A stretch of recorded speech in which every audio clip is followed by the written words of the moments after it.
जय हिंद। स्वागत है आपका हमारे इस YouTube चैनल में जिसका नाम है ई पाठशाला सेंटर। आज का हमारा टॉपिक है हिंदी व्याकरण के अंतर्गत समास। पिछले वीडियो में हमने उपसर्ग, प्रत्यय, संधि वगैरह सब कर लिए हैं। आज का हमारा टॉपिक रहेगा समास। और समास पढ़ने से पहले आप ये जान लीजिए कि हमने पहले जो उपसर्ग पढ़ा था, है ना, उपसर्ग पढ़ा था, प्रत्यय पढ़ा था, ये सब जो हैं हमारे वाक्य शब्द निर्माण की विधियां पढ़े थे हमने। ठीक है, इससे पहले हमने जो उपसर्ग पढ़ा था, प्रत्यय पढ़ा था, वो हमारे शब्द निर्माण की विधियां थी। तो आज हम एक और शब्द पढ़ने वाले साथ में एक और लिख लीजिए, संधि जो हमने पढ़ा था, संधि।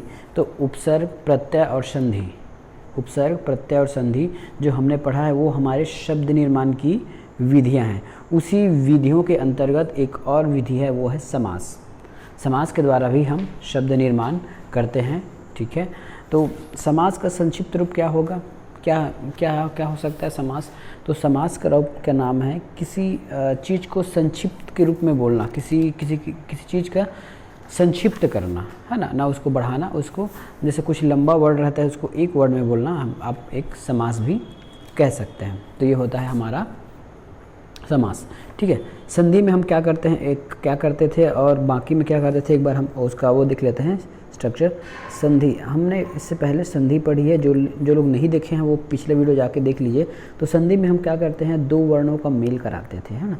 इधर वर्ण रहता था और एक साइड ऐसा वर्ण रहता था, ऐसा ये वर्ण होता था, वर्णों का मेल। उसके बाद हमने क्या पढ़ा, उपसर्ग पढ़ा। ठीक है, उपसर्ग में क्या कहते थे, उपसर्ग पहला होता था, ये होता था उपसर्ग प्लस शब्द, है ना।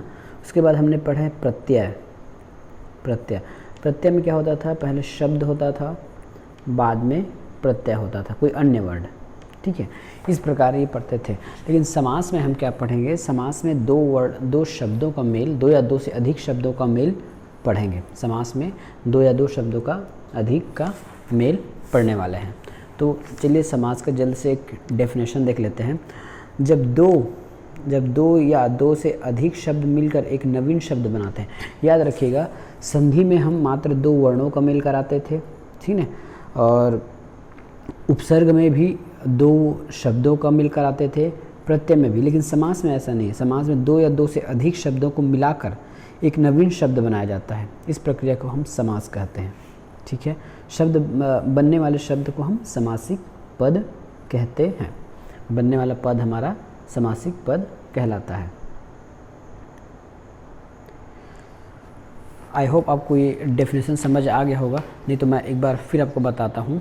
दो या दो से अधिक शब्द से मिलकर बनने वाला, ये शब्द याद रखिएगा। शायद आप क्वेश्चन में अगर डायरेक्ट पूछ ले तो आपको याद होना पड़ेगा कि समास में दो या दो से अधिक शब्द होता है और उन दो या दो से अधिक शब्दों से एक नवीन शब्द बनता है। ठीक है, एक नवीन शब्द बनता है। इस प्रक्रिया को हम समास कहते हैं। और बढ़ने वाले, ठीक है, बनने वाले शब्द को हम समासिक शब्द कहते हैं। देखिए, जो हम संधि पढ़े हैं, है ना, संधि, उपसर्ग, प्रत्यय, ठीक है, ये सब हमारे प्रक्रियाएं हैं।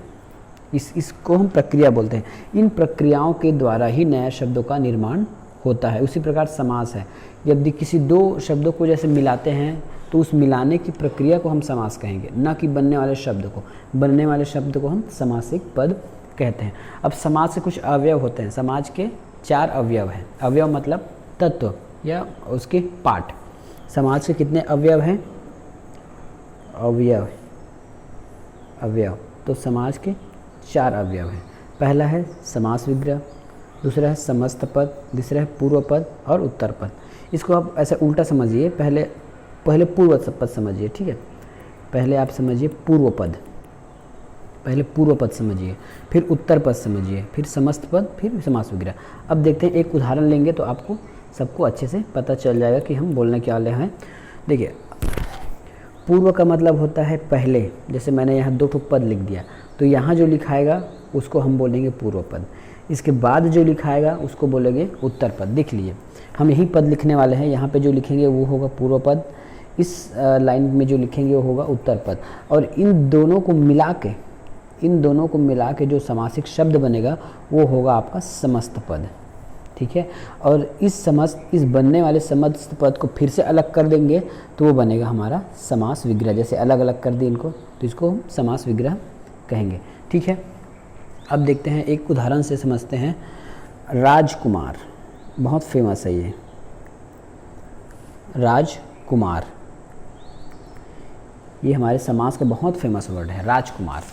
तो ये हमारा एक समासिक पद है। समासिक मतलब ये समस्त पद है, ये जो है ना ये हमारा समस्त पद है, ठीक है। राजकुमार एक समस्त पद है। चलिए ठीक है, अब हम इसके उत्तर और पूर्व पद की चर्चा करते हैं।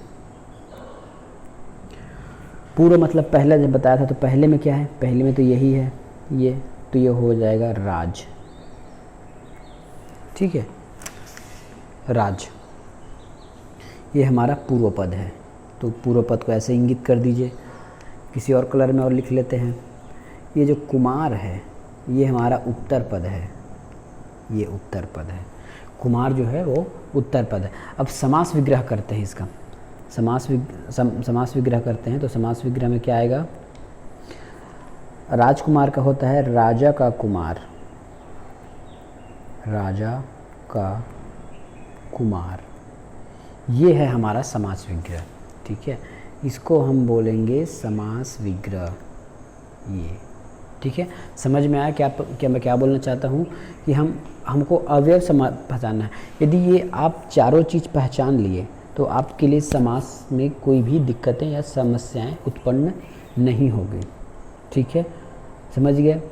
ये है समस्त पद राजकुमार। इसी प्रकार और कोई भी ले सकते हैं उदाहरण, जैसे आग पानी, यथोग्य, अनुसार, यथा शब्द, आकारण, प्रतिदिन। प्रतिदिन का एक और ऑप्शन ले लेते हैं, प्रतिदिन, प्रतिदिन, ठीक है। तो ये होगा आपका समस्त पद, ये होगा आपका समस्त पद। अब इसके पहले में ये है प्रति, तो ये होगा आपका पूर्व पद। ये सेकंड में है तो ये होगा आपका उत्तर। उत्तर मतलब बाद में, है ना। ये किसी को कन्फ्यूज़न होता है कि उत्तर पहले होता है कि बाद होता है, तो उत्तर मतलब बाद में, पूर्व मतलब पहले, ठीक है। तो पहले का पद जैसे अगर यहाँ से देखते जाएँ तो ये पहले आता है, ये बाद में आता है, ठीक है। अब इसी को अगर विग्रह कर देते हैं, इसी का यदि विग्रह कर दिया जाता है तब क्या लिखेंगे, प्रतिदिन, हर एक दिन, है ना। प्रतिदिन का होगा हर एक दिन या हर एक दिन, हर एक दिन। तो ये हो गया हमारा समास विग्रह, ठीक है। चार पद समझ गए। मेनली आपको क्वेश्चन आएगा तो इन पदों से आती है क्वेश्चन। इन पदों को आपने पहचानना शुरू कर दिया तो आपके समास का 50% क्वेश्चन ख़त्म हो जाता है, ठीक है। अब देखते हैं समास के कितने प्रकार होते हैं, ये हमने देख लिया। अब देखते हैं समास के कितने प्रकार होते हैं। समास के प्रकार, समास के प्रकार देखिए। अब समास के प्रकार आपके प्रधानता के अनुसार होता है। प्रधानता मतलब पूर्व पद प्रधान, उत्तर पद, ये है ना, पूर्व पद प्रधान, उत्तर पद प्रधान, दोनों पद प्रधान, उत्तर पद प्रधान, सॉरी यहाँ पूर्व है, दोनों है, ये दोनों गौण है, दोनों प्रधान है। अब यहाँ आपको एक वर्ड खड़ा करा होगा कि प्रधान क्या चीज़ होता है। हमने सब में प्रधान का युग किया है, सब में प्रधान युग किया, तो प्रधान होता क्या चीज़ है। तो चलिए कोई इसमें उदाहरण ले लेते हैं। जैसे आपको युद्ध क्षेत्र, युद्ध क्षेत्र, जैसे ही आपने युद्ध क्षेत्र बोला, जैसे ही आपने युद्ध क्षेत्र बोला तो आपके दिमाग में क्या इंगित किया होगा, स्ट्रिक। हो सकता है आपको बहुत सारे तलवार लिए लोग जो आपस में लड़ रहे हैं वो दिखाई दिए होंगे, या पुराने ज़माने का जो हमने पिक्चर देखा था, महाभारत रामायण का जो सीन देखे थे कि घोड़ा, बैल, गाड़ियाँ, ये सब सवार होकर लोग लड़ने आते हैं। तो उसमें आपको मेनली जैसे ही आपने युद्ध क्षेत्र कहा तो अब उस क्षेत्र के बारे में आपके माइंड में एक इमेज बना होगा। हाँ, तो ये युद्ध और क्षेत्र, तो मेनली आपको क्षेत्र के रूप में यहाँ पे पता चला, तो ये होता है प्रधान, ठीक है। नेक्स्ट एग्जांपल लेते हैं। प्रधान ये हो गया। अब उसके बाद है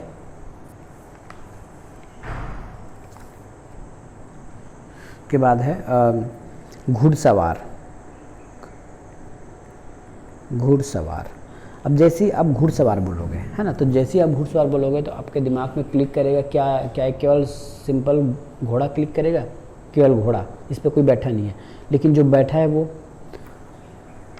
दो ठो इमेज आपके दिमाग में बनेगा। एक होगा जिसमें केवल घोड़ा होगा, दूसरा होगा उस घोड़े पर कुछ लोग बैठे होंगे या फिर एक आदमी बैठा होगा, मतलब सवार होगा। तो ये सवार जो शब्द है आपके दिमाग में क्लिक किया, तो यही होता है प्रधान पहचानने की प्रधान पहचानने की तरीका। एक होता है प्रतिदिन, अभी जो लिखे थे प्रतिदिन, ठीक है। तो प्रतिदिन बोलने से आपके दिन के ऊपर कम ध्यान जाता है, प्रति के ऊपर ज़्यादा ध्यान जाता है, ठीक है। दिन बोलने पर, प्रतिदिन बोलने पर दिन तो हमेशा आता है, लेकिन प्रतिदिन ऐसे बोलोगे तो सबसे ज़्यादा क्लिक आपके दिमाग में करता है प्रति, तो ये आपका प्रधान हो गया। तो ये पूर्व पद, ये दूसरा पद, इस प्रकार ये प्रधानता के अनुसार से ये समास को बताया गया है, ठीक है। अब समास का प्रकार बोलेंगे तो जैसे क्वेश्चन में खड़े क्वेश्चन पूछता है कि समास के कितने प्रकार होते हैं, तो हम यहाँ निकालने की कोशिश करते हैं। पूर्व पद, दोनों पद प्रधान और गौण पद। अगर इसके हिसाब से देखिए तो हमारे पास 1, 2, 3 और 4 हैं, ठीक है। यदि हम पदों के हिसाब से देखें तो हमारे पास 4 समास हैं, लेकिन यदि हम पूरे को काउंट करें तो हमारे पास होता है अव्ययी, द्वंद्व, बहुब्रीहि, तत्पुरुष, द्विगु और कर्मधारय, ठीक है। अव्ययी, द्वंद्व, बहुब्रीहि, कर्मधारय, द्विगु और कर्मधारय, टोटल 4, 2, 6, ठीक है। यदि आपके क्वेश्चन में आता है तो समास कितने प्रकार है, तो समास के 6 प्रकार हैं, ठीक है। अब इसमें पद के आधार है तो पूर्व पद प्रधान, तो पूर्व पद प्रधान के आधार पर आपका अवयवी भाव समास आता है, जिसके पहला पद मुख्य होगा, ठीक है, और दोनों पद प्रधान के अनुसार से होगा द्वंद्व पद। देखिए इसको आप ध्यान से समझिए, चाहे तो स्क्रीनशॉट ले लीजिए, क्योंकि क्वेश्चन ऐसे ही बनेगा कि दोनों पद प्रधान के अनुसार से कौन सा समास है। आपकी ऑप्शन में चारों दे देगा, ऐसा इस प्रकार ये ऑप्शन में आपको चारों दे देगा और आपको पहचानने बोलेगा, ठीक है। ये ऑप्शन में आपको चारों दे देगा और पूछ लेगा कि दोनों पद प्रधानता के अनुसार से कौन सा समास है, ठीक है। तो आपको लगाना है द्वंद्व समास। बोलेगा पूर्व पद के अनुसार, तो पूर्व पद में होता है अवयवी भाव समास, दोनों गौण होता है और किसी तीसरे को इंगित करता है, तो दोनों गौण किस में होते हैं, बहुब्रीहि में होता है। उत्तर पद मतलब बाद वाला, तो बाद वाला में होता है आपका तत्पुरुष, द्विगु और कर्मधारय, तत्पुरुष, द्विगु और कर्मधारय। तो ये क्वेश्चन खड़े बन सकता है, आप इसको याद रखिएगा। चलिए पहला ही देखते हैं अव्ययी भाव समास। जिस समास या जिस पद के जिसका प्रथम पद प्रधान हो, प्रथम पद अविकारी मतलब उसको संज्ञा, लिंग, वचन, कारक के अनुसार उसमें कोई भी परिवर्तन नहीं होता, उसको कुछ भी फर्क नहीं पड़ता, चाहे उसको जेंट्स बना दो, मेल बना दो, फीमेल बना दो, एक वचन, बहुवचन, जो भी लगाना है लगा दो, उसके प्रथम पद पर कोई भी असर नहीं होता। तो ऐसे शब्द होते हैं भर, नीर, प्रति, यथा, बे, आ, ब, उप, नि, अनु, ये, ठीक है। ये हैं आपके अवयवी भाव समास के ट्रिक, इसी को ट्रिक बोलते हैं। ये आपको याद रहना चाहिए, भर, नीर, प्रति, यथा, बे, आ, ब, अप, अम और अनु आदि। समस्त पद एक विशेषण के रूप में काम करता है, याद रखिएगा, समस्त पद है जो एक विशेषण के रूप में काम करता है। और ये जो भर, नीर, प्रति, यथा, बे और आ, ब, उप और नि, अनु, ये सब आपके उपसर्ग के रूप में काम करेगा, उपसर्ग के अनुसार काम करेगा, क्योंकि ये शब्द के पहले लगते हैं। इस शब्द ये क्रिया विशेषण होता है और लिंग कारक पर इस पर कोई प्रभाव नहीं पड़ता। इसमें 1-2 एग्जाम्पल लिखेंगे तो आपको समझ में आ जाएगा। चलिए 1-2 इसके एग्जाम्पल ले लेते हैं। तो इसके एग्जाम्पल हैं आजीवन, जीवन भर, आजीवन है ना, इसका मतलब है जीवन भर। मैं बोल के बता रहा हूँ, लिख नहीं रहा हूँ, ठीक है। आजीवन है, आमरण है, आमरण है, देखिए इसमें आ रहा है ना, देखिए ये हेडिंग आ रहा है, आमरण। प्रतिदिन, प्रतिदिन के बाद है लाजवाब, जिसका कोई जवाब ना हो, लाजवाब।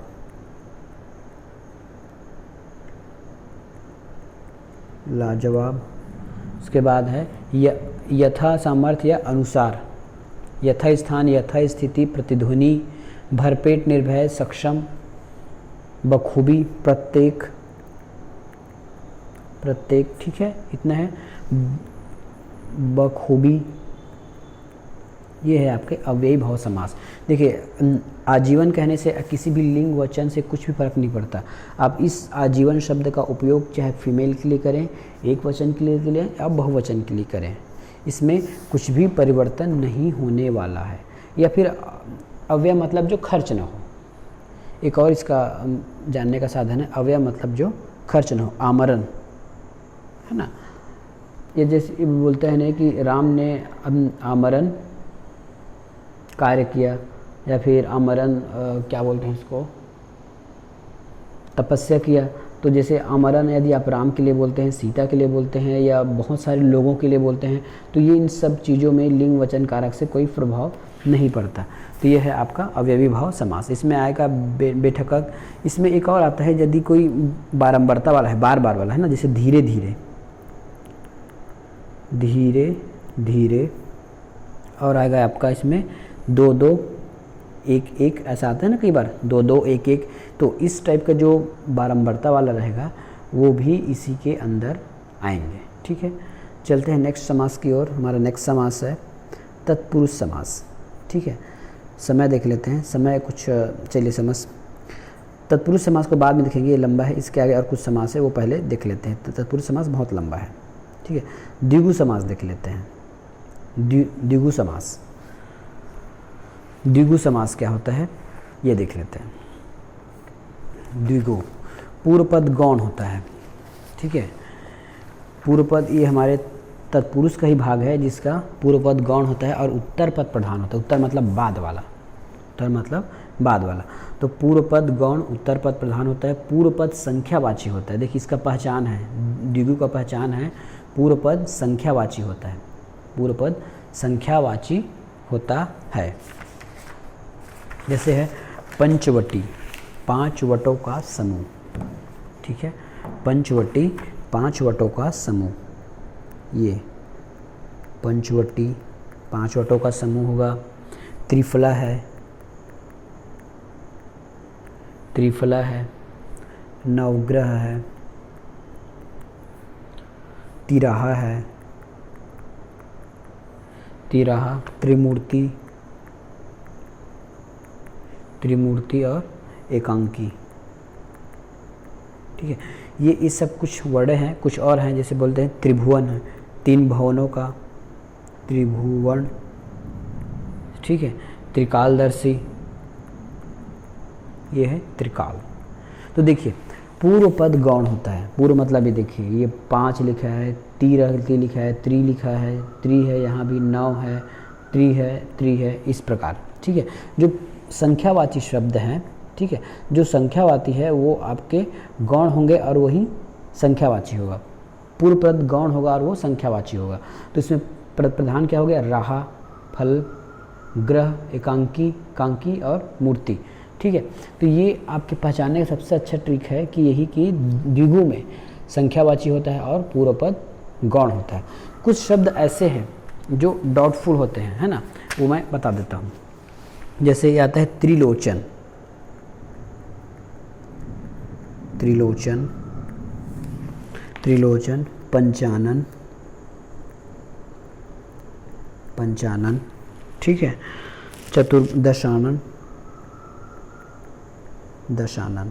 देखिए यहाँ भी आपको इसके हिसाब से फिट बैठ रहा होगा। जैसे त्रि है, 10 है, पंच है, या फिर चतुरानन है, चतुर्भुज है, अष्टभुज है,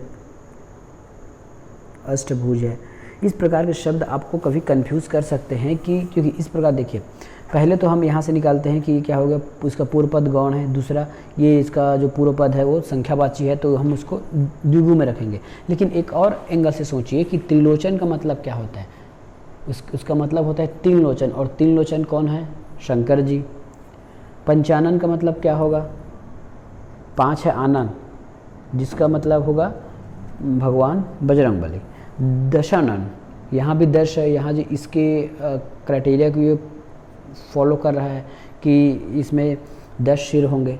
लेकिन 10 सिर किसको बोलते हैं, एक और इसका अर्थ निकलता है ना, दशानन, तो रावण है।